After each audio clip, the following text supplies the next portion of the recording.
Amigos de Noticias de hoy, tengan muy buenos días y un excelente 14 de febrero. El día de ayer pasó lo que yo no esperaba que sucediera. Robert Fitzgerald Kennedy Jr. consiguió lo que tanto quería y ahora está al frente del Departamento de Salud y Servicios Humanos de Estados Unidos. Y pues vamos a ver cómo fue su ceremonia de confirmación junto a Donald Trump. No puedo creer que RFK llegó a eso.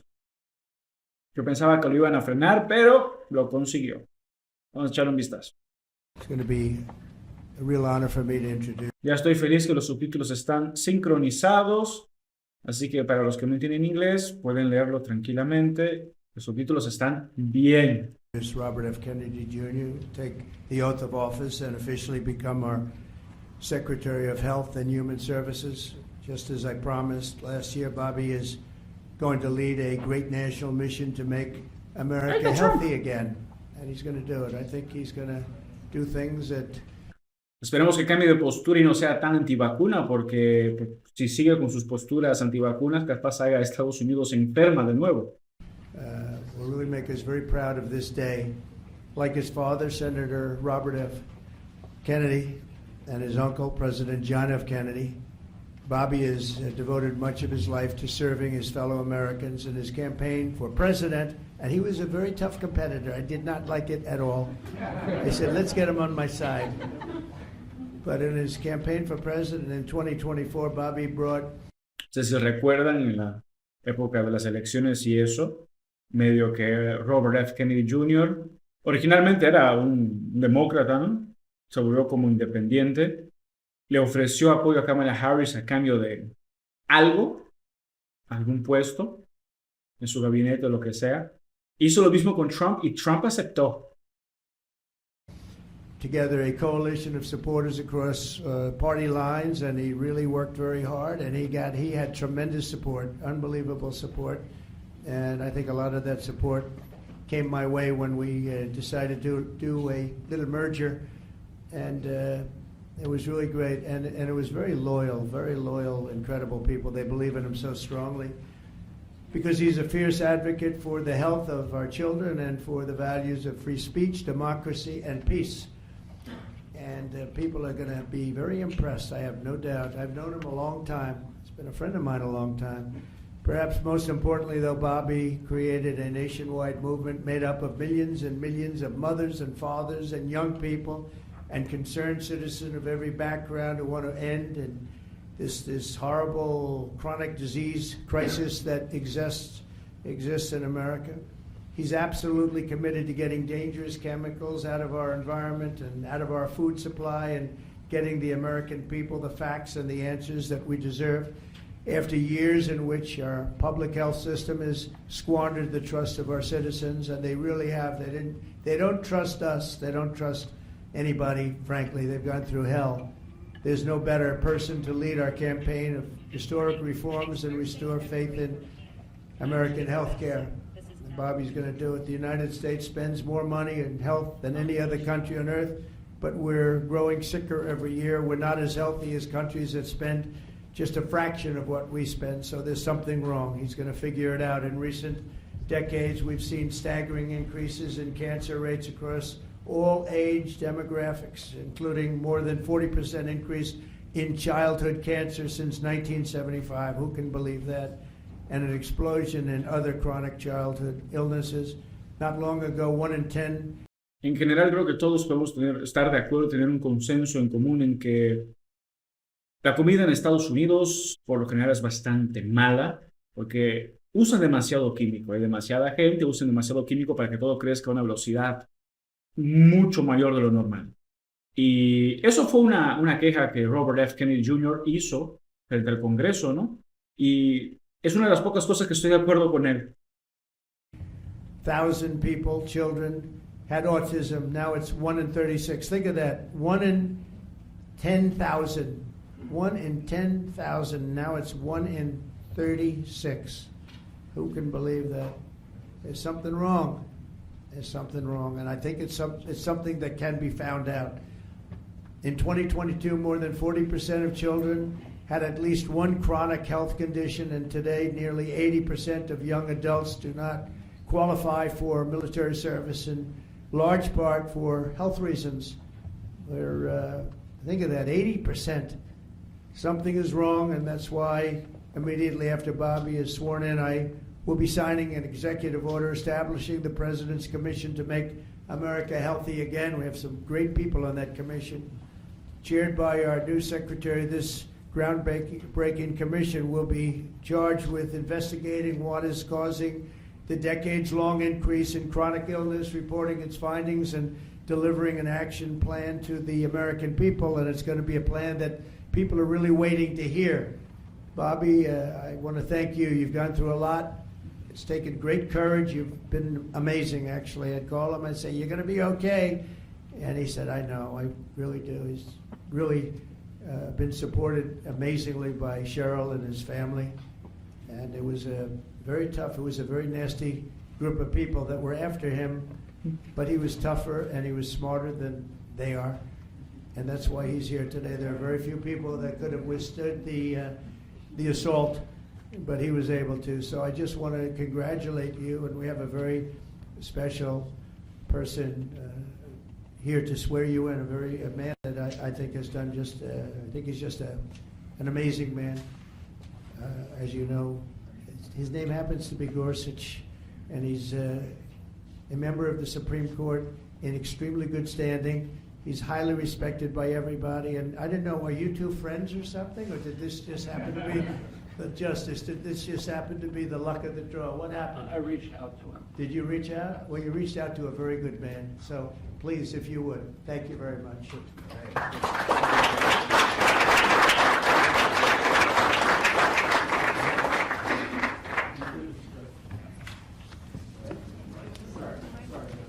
Oh, this has to be done first.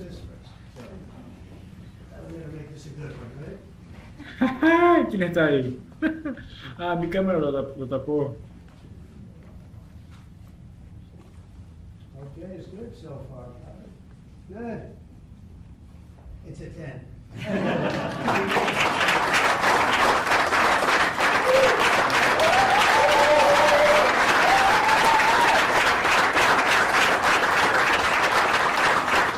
Qué fuertes son los aplausos.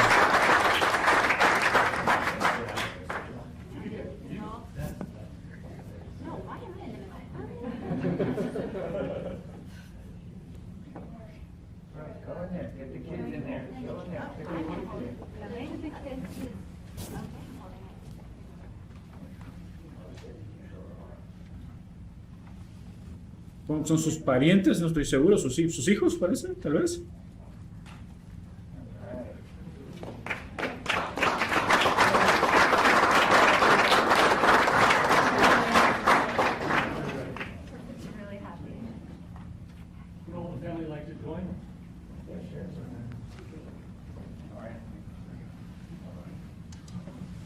Please place your left hand on the Bible and raise your right.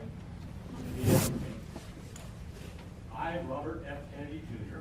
I, Robert F. Kennedy Jr. Do solemnly swear do solemnly swear that I will support and defend that I will support and defend the Constitution of the United States the Constitution of the United States against all enemies, against all enemies, foreign and domestic, foreign and domestic, that I will bear true faith and allegiance to the same, that I will bear true faith and allegiance to the same, that I take this obligation freely, that I take this obligation freely without any mental reservation without any mental reservation or purpose of evasion, or purpose of evasion, and that I will well and faithfully discharge and that I will well and faithfully discharge the duties of the office the duties of the office on which I am about to enter. on which I'm about to enter. So help me God. So help me God. Congratulations, Mr. Secretary.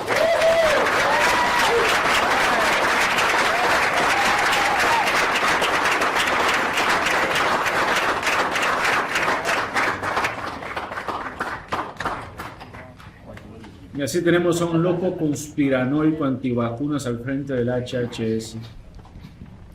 I want to begin by thanking President Trump for giving me this extraordinary opportunity, and I want to introduce my family and thank them for being here. my wife Cheryl, my cousin Anthony Shriver, my daughter Kik, my other daughter Kira, Carolina Shriver, Joey Shriver, Jackson Hines, and Amaryllis Kennedy. And I want to thank all of you for your support and throughout this whole 2.5-year journey. My first time in this Oval Office was in 1961, and I came here to meet, or 1962. I came here and I had a meeting with my uncle, who was president then, where we talked about the environment. He was involved deeply, as we all know, in restoring physical fitness in this country. He challenged at one point during his administration, he challenged Americans to do a 50-mile walk, which I ultimately did, but I remember the day that my father completed his walk. We were staying up at Camp David, and my father came in after 18 hours walking on the C&O towpath with his feet bleeding and blisters on them. My father had one of his best friends was Al Lowenstein. And Al Lowenstein ultimately was a congressman from New York who was assassinated himself in 1980. But Al Lowenstein had started the Dump Johnson movement to get rid of President Johnson and end the Vietnam War. And at the time that he started it, people just thought it was a fool's errand.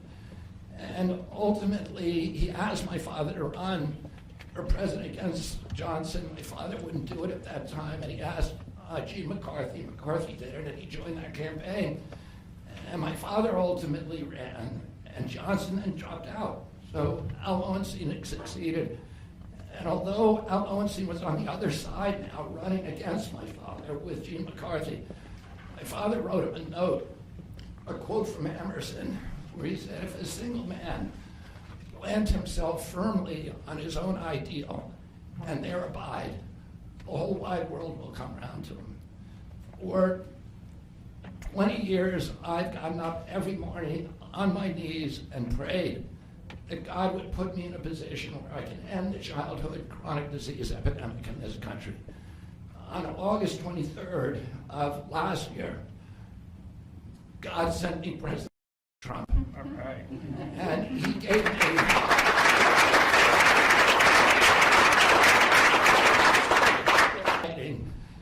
and we did a handshake, and everything that he told me he was going to do, he has done. Right. And I'm so grateful to him, and I've told you before, I genuinely believe that you are a pivotal historical figure, and you are going to transform this country at a time when we see all of the indicia of democracy now in tatters in our country. We see the rise of the military-industrial complex, the rise of totalitarianism, these attacks on our Constitution, and this breathtaking epidemic that is disabling our people. President Trump has promised to restore the American dream in this country. A healthy person has 1,000 dreams. A sick person only has one. 60% of our population has only one dream, that they get better. President Trump has promised that he's going to restore America's strength. But we can't be a strong nation if we have a weak citizenry. If people are sick, 60% of our people are sick, 77%, as President Trump mentioned, of our children cannot qualify for military service. And we need a man on a white horse now. We need somebody who is willing to come in and has the spine and the guts and the strength to challenge orthodoxies, to stand in the way of vested interests, and to break institutions that have turned against our democracy. President Trump has shown again and again that he is that hero. And most recently, I greatly appreciate, and I called you the day that you announced the termination of USAID. My uncle started USAID in 1961 for humanitarian purposes, to put our country on the side of the poor. It has been captured by the military-industrial complex. It has become a sinister propagator of totalitarianism and war across the globe. And very few people understand how sinister this agency really is, and President Trump saw that, and he stood up to it with a masterstroke. And we want to do the same thing with the institutions that are stealing the health of our children. We need a revolutionary figure, and you are that figure, and I'm very grateful for you for giving me this opportunity. I want to recognize some of the allies that I've had in this battle for a long time: Senator Rand Paul, Senator Ron Johnson, Senator Roger Marshall, Marjorie Taylor Greene, and Buddy Carter, who've all been champions of the MAHA agenda before I even came along. I'm very grateful for you for standing strong. Thank you very much, President.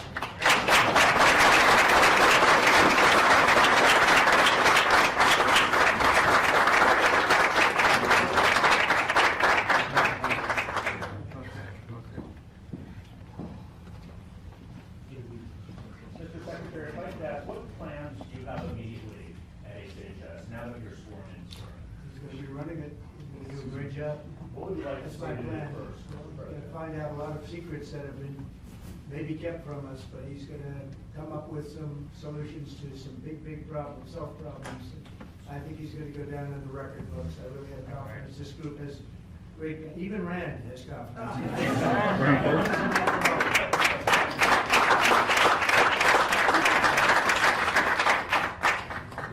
If I could ask you, Mr. Secretary, do you plan to fire anyone immediately, or what are your plans on day one, which I guess is today? Our plans are radical transparency and returning gold standard science, the NIH, the FDA, and CDC, ending the corruption, ending the corporate capture of those agencies, getting rid of the people on those panels that have conflicts of interest.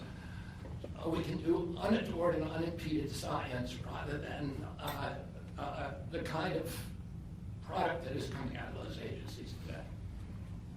Mr. Secretary, may I ask, how do you address concerns that some Americans may have about the stance on vaccines? Antivacuna, habla. And when people actually hear what I think about vaccines, which is common sense, which is vaccines should be tested, they should be safe, everybody should have informed consent, people are reacting because they hear things about me that aren't true. They hear characterizations of things that I've said that are simply not true. And they hear what I have to say actually about vaccines. Everybody supports it. Solo recuerden en sus audiencias de confirmación cuando Bernie Sanders puso en pantalla los productos que la organización que él fundó, que supuestamente no tiene vínculos con ella, lo que estaba ofreciendo. Ropa de bebé diciendo cosas como sin vacunas y cosas así. Para bebés.